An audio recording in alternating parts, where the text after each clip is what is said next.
Good evening बच्चों. Myself Kriti Verma. Welcome to your lovely सा channel biology bite. तो class 10th and 12th वालों, आप लोगों के बोर्ड एग्जाम आने वाले हैं. टेंशन तो बहुत हो रही होगी आप लोगों को. ऑब्वियसली बच्चों, होती है टेंशन.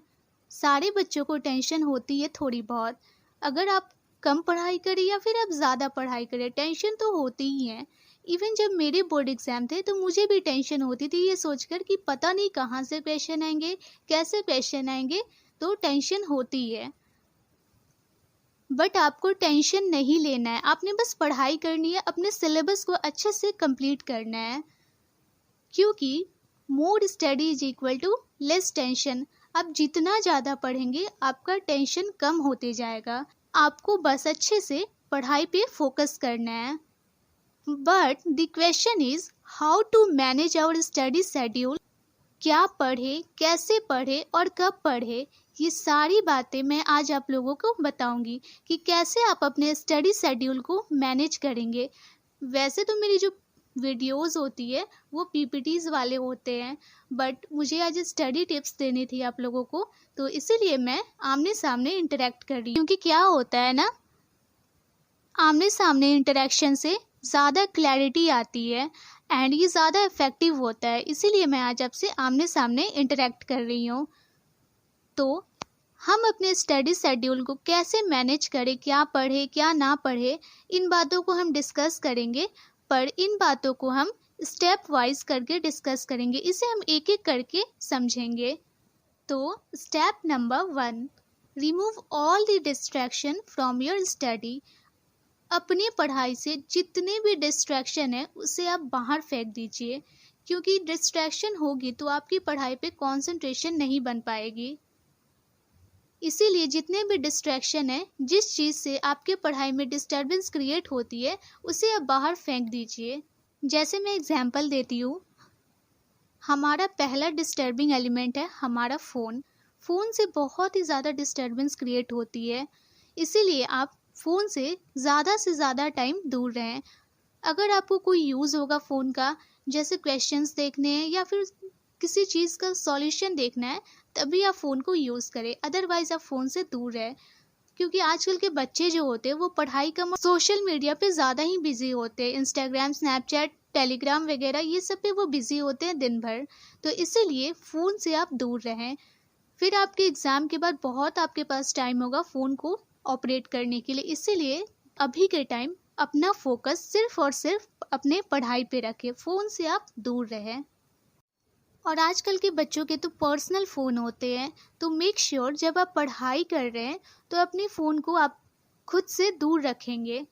क्योंकि क्या है ना, अगर आप पढ़ाई कर रहे हैं और आपके बगल में फ़ोन है, तो कभी आपके फ्रेंड का कॉल आएगा, कभी आपके पेरेंट्स कॉल करेंगे, कभी आपके रिलेटिव्स कॉल करेंगे. तो इससे आपकी पढ़ाई में डिस्टर्बेंस क्रिएट होगा और आपका कंसंट्रेशन पढ़ाई पे नहीं हो पाएगा. तो इसीलिए अपने फ़ोन को आप दूसरे रूम में रख दें. जब आप पढ़ाई करते हैं तो जिस रूम में आप बैठकर पढ़ाई कर रहे हो उसमें अपना फ़ोन ना रखें.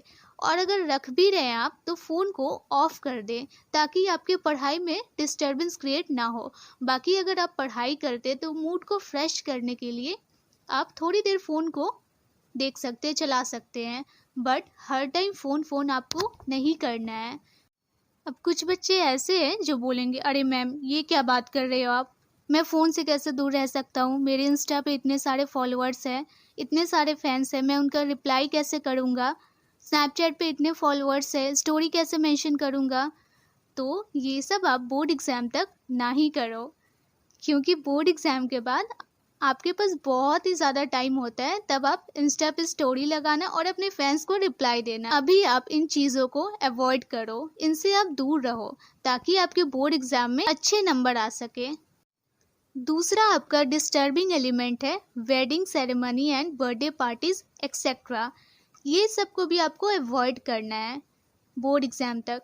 क्योंकि क्या होता है ना, अभी तो वेडिंग सीजन चल रहा है, हर दिन शादियां ही होती है, बर्थडे पार्टीज़ होती है. तो इसे आप अटेंड करोगे ना तो आपकी पढ़ाई में डिस्टर्बेंस क्रिएट होगी. इसीलिए बोर्ड एग्ज़ाम तक इसे आप अवॉइड करो. और शादी वादी का क्या है, ये तो आते जाते रहते हैं, आप बाद में अटेंड कर लेना, किसी और की शादी में चले जाना। देखो बच्चों, अगर आप किसी की शादी में जाओगे या फिर नहीं जाओगे, इससे कोई फर्क नहीं पड़ेगा। आप जाओगे फिर भी शादी होगी, नहीं जाओगे फिर भी शादी होगी। पर एक बार आपका रिजल्ट खराब हो गया ना, तो आपका करियर बर्बाद हो जाएगा। तो इससे किसी को कोई फर्क नहीं पड़ेगा, ये आपका ही लॉस होगा। इसीलिए इस चीज़ों को आप अवॉइड करो। अब यहाँ पे कुछ ऐसे बच्चे होंगे जो बोलेंगे, ये क्या कह दिया मैम आपने, आप मुझे मना कर रही हो शादी में जाने के लिए, वहाँ पे इतने अच्छे अच्छे डिशेस होते हैं, वो मैं कैसे खाऊंगा। कुछ लड़कियाँ होती है वो सोचेंगी, मैंने इतनी जो डांस प्रैक्टिस की है मैम, उसका क्या, अच्छे अच्छे ड्रेस पहन के सेल्फी भी तो लेनी है मैम, है ना, ऐसे ही होता है ना। नहीं, तो ये चीज़ों को आपको अवॉइड करनी है। बोर्ड एग्जाम के बाद करना आप ये सब, अभी आप अवॉइड करो। तो जितने भी वेडिंग सेरेमनी हो, बर्थडे पार्टीज हो, एनिवर्सरी पार्टीज हो, वटेवर जो भी हो, सारी चीज़ों को आपको अवॉइड करनी है अभी। हमारा थर्ड पॉइंट है स्मार्ट स्टडी। हमें हार्ड वर्क नहीं करना है बच्चों, स्मार्ट स्टडी करनी है। आपने यूट्यूब पे देखा होगा, बहुत सारे ऐसे वीडियोस आते हैं, थोड़ी देर पढ़ो और आपके इतने अच्छे मार्क्स आएंगे। और आप बहुत ज़्यादा देर पढ़ रहे हो, दिन भर पढ़ाई कर रहे हो, फिर भी आपके मार्क्स नहीं आ रहे हैं, तो आपने स्मार्ट स्टडी करनी है। जैसे बहुत से ऐसे बच्चे होते हैं जो पढ़ाई कर रहे हैं, वो दिन रात पढ़ाई करते हैं, वो बस बुक लेके ऐसे बैठे रहेंगे। तो ऐसा आपको नहीं करना है। आप कम ही पढ़ो लेकिन अच्छे से पढ़ो, सारा कॉन्सेप्ट क्लियर होना चाहिए, आपके दिमाग में सब कुछ क्लियर होना चाहिए। अब मैं आपको एक एग्जांपल देती हूँ। कुछ बच्चे ऐसे भी होते हैं, जैसे मतलब ऐसे बुक लेंगे और बैठे रहेंगे, सामने बुक खुला है पर ध्यान उनका कहीं और रहता है, किसी और दुनिया में वो खोए रहते हैं, उनके दिमाग में कुछ और ही चलता रहता है। और अगर उधर से उनके पापा आ रहे हैं या फिर मम्मी आ रही है, तो फिर वो हाँ reproduction is a process, reproduction is a process ऐसे बोलते रहेंगे। तो ऐसे आपको पढ़ाई नहीं करना है, ऐसे आप अपने पेरेंट्स को नहीं खुद को धोखा दे रहे हैं, क्योंकि आपका रिजल्ट खराब होगा, आपका करियर बर्बाद होगा। इसमें आपके पेरेंट्स का कुछ नहीं जा रहा है या फिर किसी और का कुछ बर्बाद नहीं होने वाला। इसीलिए अगर आप पढ़ रहे हैं तो पूरा ऑनेस्टली पढ़ें, दिखावा नहीं करना है आपको कि हाँ मैं इतनी देर पढ़ाई करता हूँ, 10-10 12-12 घंटे पढ़ रहा हूँ, ऐसा नहीं। जो भी आप 6 घंटे ही पढ़ाई करें, लेकिन अच्छे से पढ़ें और सब क्लियर होना चाहिए। तो ओवरऑल आपको हार्ड वर्क नहीं करना है, आपको बस स्मार्ट स्टडी करनी है। आप कम ही देर पढ़ो लेकिन अच्छे से पढ़ो, और लोगों के बारे में आपको नहीं सोचना है, ये लोग क्या कहते हैं उस पर आप ध्यान मत दो। अगर आप 6 घंटे ही पढ़ाई करते हो और कोई और बच्चा है जो वो 12-13 घंटे पढ़ाई कर रहा है, तो मेक श्योर कि क्लैरिटी होनी चाहिए पढ़ाई में। अगर आप 6 घंटे पढ़ के अपने सिलेबस को अच्छे से कवर अप कर सकते हो, पूरे कॉन्सेप्ट को क्लियर कर सकते हो, तो आपकी पढ़ाई ज़्यादा बेटर है। और अगर वो 12-13 घंटे पढ़ाई करके भी उसे कुछ नहीं समझ आ रहा है, सारा दिमाग में हौच पौच हो जा रहा है, तो वैसी पढ़ाई किस काम की। तो मेक श्योर आपकी पढ़ाई क्वालिटी होनी चाहिए, कॉन्सेप्ट क्लियर होना चाहिए, क्लैरिटी होनी चाहिए पढ़ाई में। अब आते हैं स्टेप नंबर 2 पे, how to manage our study schedule, our time table. हम अपने स्टडी शेड्यूल को, अपने टाइम टेबल को कैसे मैनेज करेंगे, किस टाइम पढ़े, क्या पढ़े, ये सब कैसे मैनेज करेंगे, तो मैं आपको बताऊंगी। तो बेसिकली ये आप पे ही डिपेंड होता है कि आप नाइट आउल हो या फिर अर्ली बर्ड्स हो। अगर आप नाइट आउल हो, अगर आपको रात में देर तक जगने की आदत है, तो आप रात में पढ़ाई करो, क्योंकि आपको जगने की आदत है और रात में आप अच्छे से अगर पढ़ाई कर पाते हो तो आप रात में पढ़ो, लेट नाइट स्टडी करो। और अगर आप रात में जगने वाले नहीं हो, अर्ली बर्ड्स हो, सुबह जल्दी उठने वाले पर्सन हो, तो आप सुबह पढ़ाई करो, सुबह उठो, रात में जल्दी सो जाओ, सुबह जल्दी उठो और उस टाइम अपने पढ़ाई को स्टार्ट करो। तो आपने लेट नाइट स्टडी करनी है या फिर अर्ली मॉर्निंग स्टडी करनी है, ये आप पे डिपेंड होता है। आप जब कंफर्टेबल हो तभी आप पढ़ो, रात में कंफर्टेबल हो रात में पढ़ो, और अगर सुबह कंफर्टेबल हो तो सुबह पढ़ाई करो। कब कौन सा सब्जेक्ट पढ़ें, तो जैसे आप क्वेश्चन प्रैक्टिस करते हो, तो क्वेश्चन प्रैक्टिस के लिए अगर आप मेरा ओपिनियन लोगे तो आप सुबह के टाइम पे करो या फिर इवनिंग में करो। क्योंकि दोपहर का टाइम होता है ना, आप खाना खाते हो तो नींद आने लगती है, उस समय आपका जो माइंड होता है ना वो उतना फ्रेश नहीं होता है। इसीलिए उस टाइम आप डायग्राम को प्रैक्टिस करो या फिर कुछ लर्न करो, वो सब आप उस टाइम में दोपहर के टाइम का रख लो। और आपको क्वेश्चन प्रैक्टिस करनी है, मैथ्स के क्वेश्चन लगाना है आपने या फिर फिजिक्स के क्वेश्चन लगाने हैं, तो ये आप सुबह के टाइम कर लो या फिर इवनिंग में कर लो। अब जैसे हिंदी, इंग्लिश, एसएसटी, ये सब लर्न करने वाले सब्जेक्ट है, तो ये सब आप दोपहर में कर सकते हैं या फिर रात में भी आप कर सकते हो।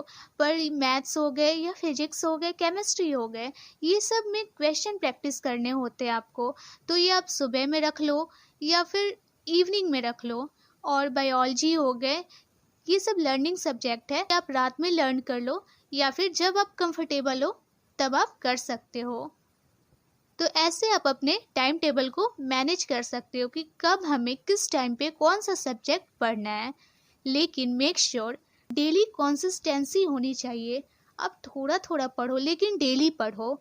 ऐसा नहीं होता कि एक दिन आप बहुत पढ़ लो, पूरे दिन पूरे रात पढ़ लो और अगले 2 दिन आप पढ़ो ही ना। तो ऐसे आपको नहीं करना, आप थोड़ा थोड़ा पढ़ो लेकिन डेली पढ़ो। कंसिस्टेंसी होनी चाहिए आपकी पढ़ाई में, आपको गैपिंग नहीं करना है अपनी पढ़ाई में। ये तो रहा 10th वालों का। अब 12th वालों की बात करें अगर, तो बायोलॉजी आप दोपहर के समय लर्न कर सकते हैं, उसके डायग्राम को प्रैक्टिस कर सकते हैं। तो सुबह में आप कंफर्टेबल हो सुबह में करो, रात में हो तो रात में करो। और बेसिकली जो क्वेश्चंस लगाने हैं आपको फिजिक्स के और केमिस्ट्री के, तो वो आप सुबह में या फिर इवनिंग में कर सकते हो। तो ऐसे आप अपने टाइम टेबल को मैनेज कर सकते हो। So this is all about step number 2। अब हम आते हैं स्टेप नंबर 3 पे। हमारा थर्ड स्टेप है व्हाट और विच बुक टू रीड। क्या और कौन सी बुक को हम पढ़ेंगे। तो सबसे पहले मैं आपको बताना चाहूँगी NCERT is the most important book. उसे तो आपको पढ़नी ही पढ़नी है, चाहे कोई भी सब्जेक्ट हो, चाहे वो एसएसटी हो, मैथ्स हो, साइंस हो, हिंदी हो, इंग्लिश हो, एनसीईआरटी आपको पढ़ना ही पढ़ना है। क्योंकि एनसीईआरटी आपका ग्रंथ है, इसे आपको नहीं छोड़ना है।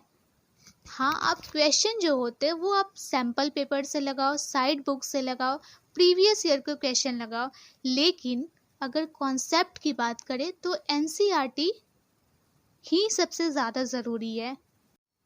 जैसे हम पर्टिकुलर सब्जेक्ट की बात करें, तो अगर हिंदी की बात करें तो इसके लिए आप जो आपका बुक है स्कूल का वो आप पढ़ सकते हो, वो सफिशियंट है आपके बोर्ड एग्ज़ाम के लिए।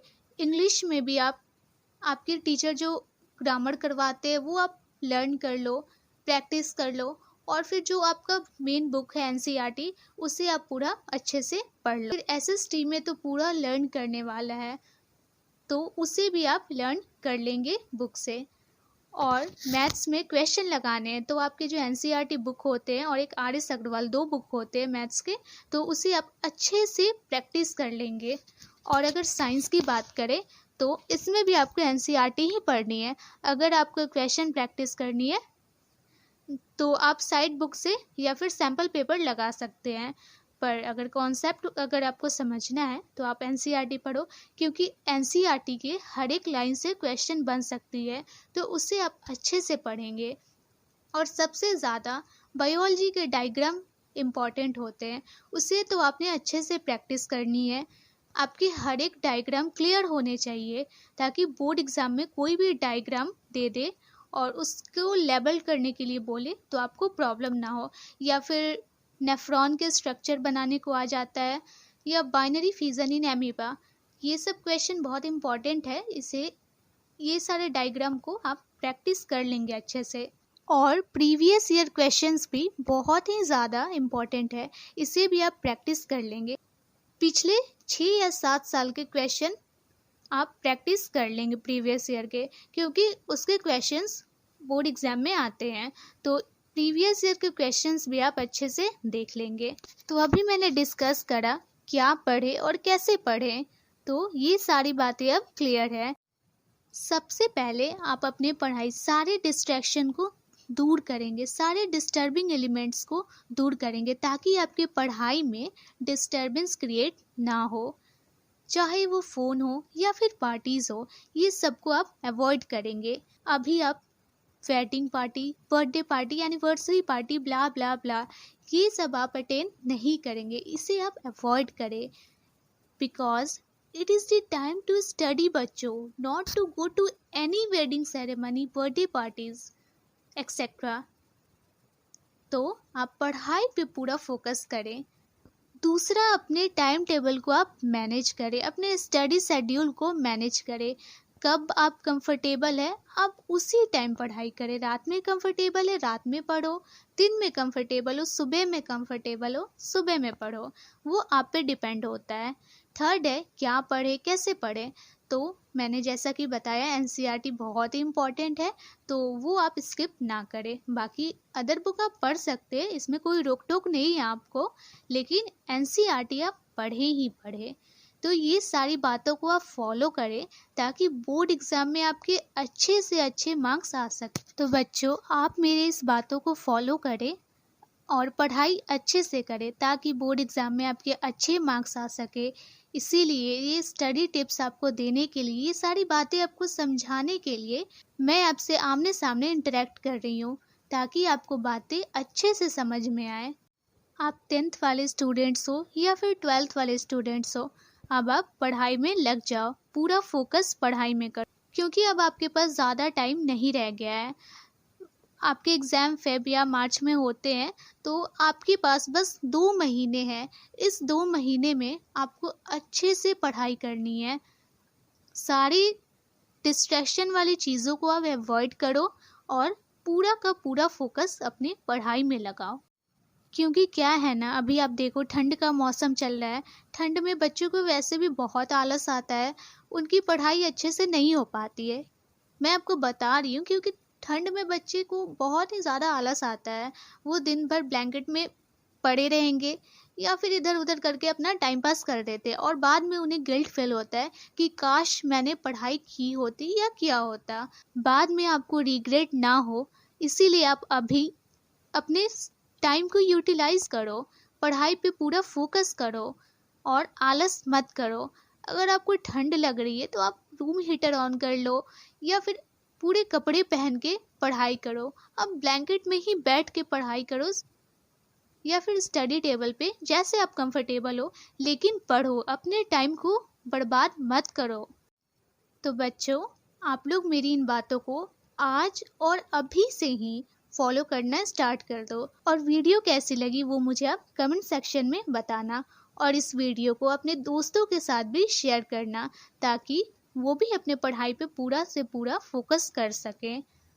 और आपके कॉन्टैक्ट्स में जितने भी ऐसे स्टूडेंट्स हैं जो 10th का एग्ज़ाम देने वाले हैं या फिर 12th का एग्ज़ाम देने वाले हैं, उनके साथ भी मेरे इस वीडियो को शेयर करो।